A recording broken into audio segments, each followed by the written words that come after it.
Madali siya. Pray, Lord, salamat po sa opportunity na we will come together and worship you in spirit and in truth.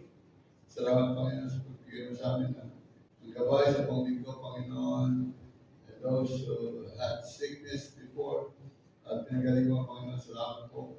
And those na walang pumasay, you provided, and thank you also for your protection, even there's some accident happened, but I pray that you continue to touch them, Lord, and heal them. Thank you, Lord Jesus, for being there always sa bawat panahon ito ng aming buhay. Mangusap ka, Panginoon, speak to the hearts of your people. Masumpungan nila, Panginoon, that whatever they needed today, Lord Jesus, you will provide. Samahan mo kami at ikaw pangalan mo rin sa salamatan sa buong maghapon ito sa pangalan ni Jesus. Amen. Amen. No fear, that's our theme this month.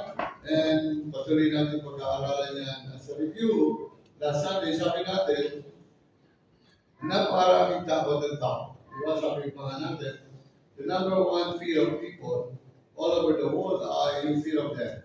Yung takot ng kamatayan. And many of us are still the same. The takot ng kamatayan just because maybe you're not ready. Or natatakot ka sa mamatay because maybe you are not yet successful or hindi ka pa rin matagumpay.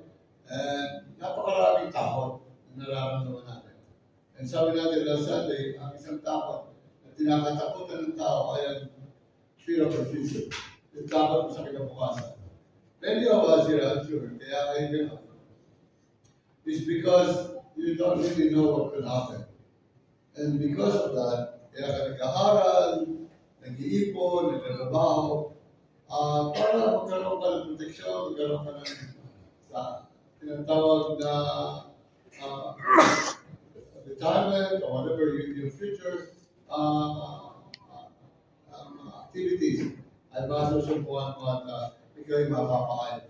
And all of us, yun ang pangarap natin, na maganda kinabukasan. Di ba? Walang taong matino at normal na sasabihin niya, wala akong pakialam sa kinabukasan. Normally, parents, every one of us here, always plan for tomorrow.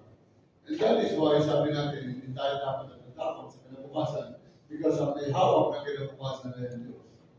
Ang Diyos, ang mga pangyarihan sa lahat siya lamang ang pwedeng magbigay sa atin ng proteksyon at katatagan sa kinabukasan. But not only that, this morning we're going to talk about ang isang bagay na lagi natin kinatatakutan. And that is what